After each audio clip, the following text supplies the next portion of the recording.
I wanted to start talking about Deontay Wilder. A lot of people, speak really bad about Deontay Wilder, saying the guy doesn't have any skills, he's not really a good boxer. But look at this guy has over 40 fights, and he just got his first loss against Tyson Fury. You got to understand, Tyson Fury is uh, extremely skillful boxer, and that kind of boxer you don't find in just like that. That's the needle in the haystack. That's Tyson Fury for you. His confidence level and his skills, his footwork. Uh, we're speaking about Deontay Wilder. Deontay Wilder, whatever you want to say about him, a guy that performed over 40 fights and knocked all his opponents out, he must be doing something right. Because people talking about he doesn't have boxing skills. Okay, he might be swinging, and that might not look like the traditional boxer, but it's working for him. Now, if you want to talk about what didn't work against Tyson Fury, I can understand that because you can always become better. It doesn't matter what kind of sport you're performing in, whether you're a kickboxer or a boxer or a basketball player. You can always go back and practice and become a better athlete. And that's what I'm talking about. So Deontay Wilder, he must be doing something right because he has over 40 fights and he knocked all his opponents out. Let's speak about Naseem Ahmed. This is another boxer that his whole career, even I would go walk into different gyms, and coaches would speak bad about Naseem Ahmed because I think mentally they would be like, you know what, I can't teach my fighters to fight like Naseem Ahmed, so I'm just gonna say the guy sucks. But that really bothers me because Naseem Ahmed is a phenomenal boxer. He's a world champion, one of the top featherweight boxers in the history of boxing. So how can you knock on this guy? He fights different. He's unique, just like we spoke about Deontay Wilder. He has a unique style, and it worked for him. So how can you knock on this guy?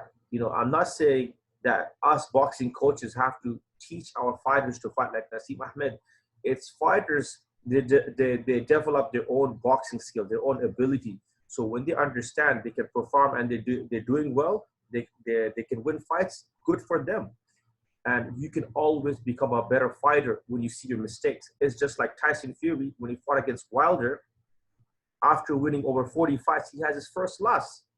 Man, come on, you can't say Deontay Wilder sucks.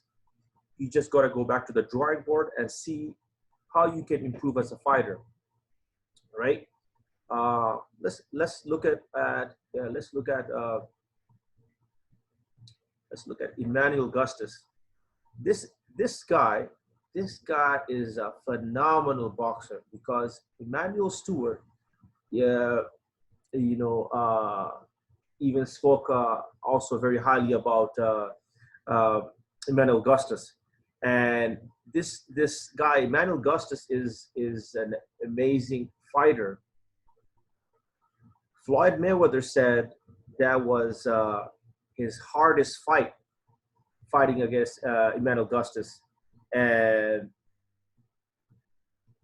he has such a unique fighting style. His flow, uh, you would never see traditionally fighters fight like this.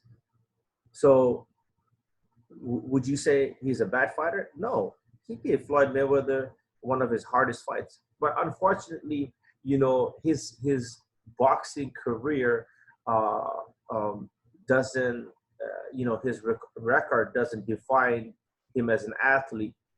But he was a tough opponent. He was an amazing athlete. What I'm trying to say is, we spoke about these three fighters like Deontay Wilder, Naseem Ahmed, Emmanuel Augustus, fighters with their own unique style, and they had the ability to win and become world champions. So people need to stop knocking on fighters and speaking bad about fighters, because it's about winning and respecting fighters when they get inside the ring and do get their job done. Uh, Most of all, you have to understand boxing is an art, and an artist draws a picture the way he wants. And the way I look at it, every boxer, you know, fights his own way, draws his picture, fights his own way. So gotta respect fighters. And boxing is beautiful. That's that, boxing is a beautiful sport. I love it, and that's part of the reason.